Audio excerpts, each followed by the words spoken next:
देखना शुरू कर दिया है द एंगल और मैं हूं आपके साथ छवि अवस्थी। चलिए सबसे पहले नजर डालते हैं आज की सुर्खियों पर। अयोध्या में 5 अगस्त को राम मंदिर के भूमि पूजन का रास्ता साफ, इलाहाबाद हाईकोर्ट ने खारिज की याचिका। मुख्यमंत्री अशोक गहलोत ने राज्यपाल पर साधा निशाना, कहा ऊपर से दबाव के कारण विधानसभा सत्र बुलाने के लिए नहीं दे रहे अनुमति। राजस्थान हाईकोर्ट ने सचिन पायलट गुट को दी राहत, अदालत ने स्पीकर के नोटिस पर लगाया स्टे, यथास्थिति को बरकरार रखने के निर्देश। चित्तौड़गढ़ पुलिस की बड़ी कार्रवाई, अवैध बजरी खनन और परिवहन को किया जब्त, 8 आरोपियों को किया गिरफ्तार। अयोध्या में 5 अगस्त को राम मंदिर के भूमि पूजन का रास्ता पूरी तरह से साफ हो गया है। इलाहाबाद हाईकोर्ट ने इस भूमि पूजन को रोकने के लिए दायर याचिका को ठुकरा दिया है। अयोध्या में राम मंदिर निर्माण के लिए 5 अगस्त को प्रस्तावित भूमि पूजन पर रोक लगाने की मांग को लेकर दाखिल याचिका इलाहाबाद हाईकोर्ट ने खारिज कर दी है। कोर्ट ने कहा कि याचिका सिर्फ आशंकाओं पर आधारित है, जिसमें कोई तथ्य नहीं है। साकेत गोखले की याचिका पर मुख्य न्यायाधीश गोविंद माथुर तथा न्यायमूर्ति एस जी सिंह की पीठ ने कहा कि याचिका कल्पनाओं पर आधारित है। फिर भी कोर्ट ने आयोजकों व राज्य सरकार से अपेक्षा की है कि वे सोशल व शारीरिक दूरी बनाए रखने के दिशा निर्देश के अनुसार कार्यक्रम करेंगे। भाजपा के वरिष्ठ नेता लालकृष्ण आडवाणी ने आज सीबीआई की एक विशेष अदालत में अपना बयान दर्ज कराया। आडवाणी ने अयोध्या ढांचा विध्वंस मामले में वीडियो कॉन्फ्रेंस के माध्यम से ये बयान दर्ज कराए।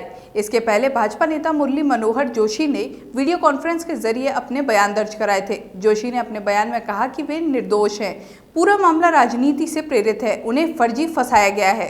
बसपा प्रमुख मायावती ने कानपुर के संजीत हत्याकांड मामले पर सवाल उठाए हैं। उन्होंने सरकार से मांग की है कि वे अपराध नियंत्रण व कानून व्यवस्था के मामले में तुरंत हरकत में आए। मायावती ने शुक्रवार को ट्वीट किया कि यूपी में जारी जंगल राज के दौरान एक और घटना में कानपुर में अपहरणकर्ताओं द्वारा संजीत यादव की हत्या करके शव को नदी में फेंकने दिया जाता है और ये बेहद ही निंदनीय है। प्रदेश सरकार खासकर अपराध नियंत्रण व कानून व्यवस्था के मामले में तुरंत हरकत में आए, बीएसपी की ये मांग है।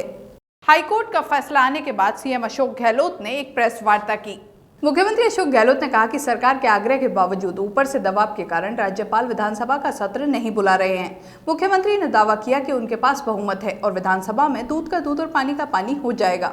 गहलोत ने कहा कि हमारा मानना है कि ऊपर से दबाव के कारण वह अभी विधानसभा सत्र बुलाने के लिए निर्देश नहीं दे रहे हैं। उन्होंने कहा कि बीजेपी ने जैसा कर्नाटक, मध्य प्रदेश और अन्य राज्यों में किया, ठीक वैसा ही राजस्थान में भी करना चाहते हैं। राजस्थान में पूरे प्रदेश की जनता और पूरे विधायक हमारे साथ है। हमें उम्मीद थी कि रात को ही वो आदेश जारी कर देंगे असेंबली बुलाने के लिए। रात भर इंतजार किया पर अभी तक कोई जवाब नहीं आया उनका। ये हमारे समझ के परे है। सिंपल प्रोसेस जो अपनाया जाता है और गवर्नर साहब को आदेश देना ही पड़ता है, उसको रोकने कोई कारण नहीं है। हमारा मानना है कि ऊपर से दबाव के कारण से मजबूरी में वो अभी असेंबली बुलाने के लिए निर्देश नहीं दे रहे हैं। इस बात का हमें बहुत दुख है। जब हम फ्लोर पे रहना चाहते हैं, एक तरफ तो मांग की जा रही थी विपक्षी पार्टियों द्वारा भी, जुडिशरी के अंदर भी चर्चा हो रही थी, भाई आप असेंबली फ्लोर क्यों नहीं टच कराते हो, असेंबली में क्यों नहीं आते हैं। राजस्थान हाईकोर्ट से एक बार फिर सचिन पायलट गुट को राहत मिली है। अदालत ने स्पीकर के नोटिस पर फिलहाल स्टे लगाते हुए यथास्थिति को बरकरार रखने के निर्देश दिए हैं, यानी स्पीकर विधायकों को अयोग्य करार नहीं दे पाएंगे। हालांकि अन्य मामलों को लेकर अदालत में सुनवाई जारी है। आगे की सुनवाई में इस मामले के कानून पर चर्चा की जाएगी। सचिन पायलट खेमे के विधायकों ने स्पीकर के नोटिस के खिलाफ अदालत का रुख किया था। पिछली सुनवाई के दौरान अदालत ने राजस्थान स्पीकर को बागियों के खिलाफ किसी भी तरह की कार्रवाई न करने का आदेश सुनाया था। इसके बाद स्पीकर ने उच्चतम न्यायालय का दरवाजा खटखटाया था। हालांकि सर्वोच्च न्यायालय ने भी सुनवाई टालने से मना कर दिया था। सीएम अशोक गहलोत के राज्यपाल को लेकर दिए गए बयान पर बीजेपी ने हमला बोला है। नेता प्रतिपक्ष गुलाबचंद कटारिया ने कहा कि मैंने पहले कहा था कि ये मसला फ्लोर टेस्ट के माध्यम से सुलझेगा, बिना बात में कोर्ट के चक्कर में पड़े हैं। गहलोत के बयान के बाद गुलाबचंद कटारिया ने कहा, राजभवन की सुरक्षा खतरे में है, राजभवन पर तुरंत प्रभाव से सीआरपीएफ तैनात करनी चाहिए। प्रदेश की पुलिस पर अब भरोसा नहीं कर सकते हैं, मुख्यमंत्री ही इस तरह के बयान दे रहे हैं, ऐसे में प्रदेश में तुरंत सीआरपीएफ बुलानी चाहिए।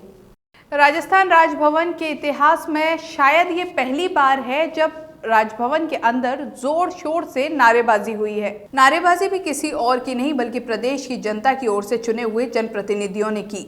दरअसल मुख्यमंत्री अशोक गहलोत की अगुवाई में आज 100 से ज्यादा विधायक राजभवन कूच करके परिसर के अंदर दाखिल हो गए। मुख्यमंत्री जहां राज्यपाल से मिलने अंदर चले गए, वहीं उनके समर्थक विधायक परिसर के अंदर बने लॉन में ही सांकेतिक धरने पर बैठ गए। विधायकों ने सरकार गिराने की साजिश बंद करो, लोकतंत्र की हत्या बंद करो सहित कई तरह के नारे लगाए। इस दौरान राजभवन के बाहर गहलोत समर्थक विधायक जमकर नारेबाजी कर रहे थे। मंत्री प्रताप सिंह खाचरियावास का कहना है कि जब तक राज्यपाल विधानसभा सत्र बुलाने की मंजूरी नहीं देंगे तब तक हम धरने पर रहेंगे। कहा जा रहा है कि राज्यपाल कोरोना के बढ़ते मामलों के कारण अभी विधानसभा सत्र बुलाने के बिल्कुल भी मूड में नहीं है।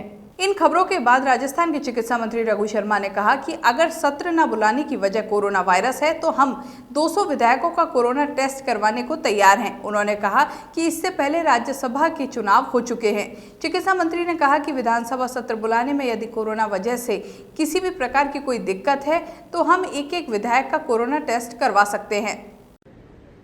मीडिया के जरिए जैसे हमें मालूम पड़ा है कि महामहिम राज्यपाल महोदय ने कहा है कि कोरोना के चलते हुए विधानसभा का सत्र नहीं बुलाया जा सकता।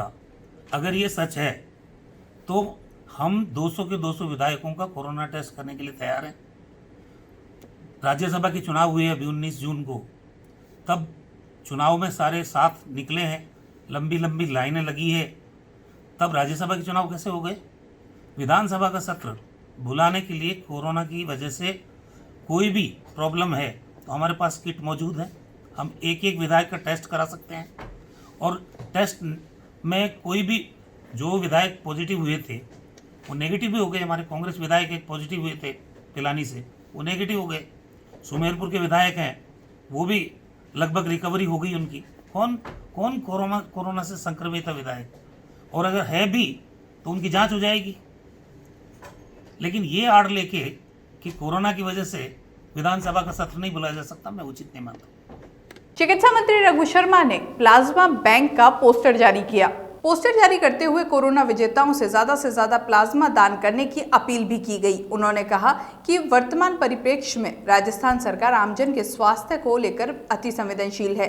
उन्होंने कहा कि सवाई मानसिंह अस्पताल में प्लाज्मा थेरेपी के अप्रत्याशित एवं सराहनीय परिणाम को देखते हुए राजस्थान सरकार द्वारा राजस्थान के प्रथम प्लाज्मा बैंक की स्थापना सवाई मानसिंह चिकित्सालय जयपुर में की जा रही है।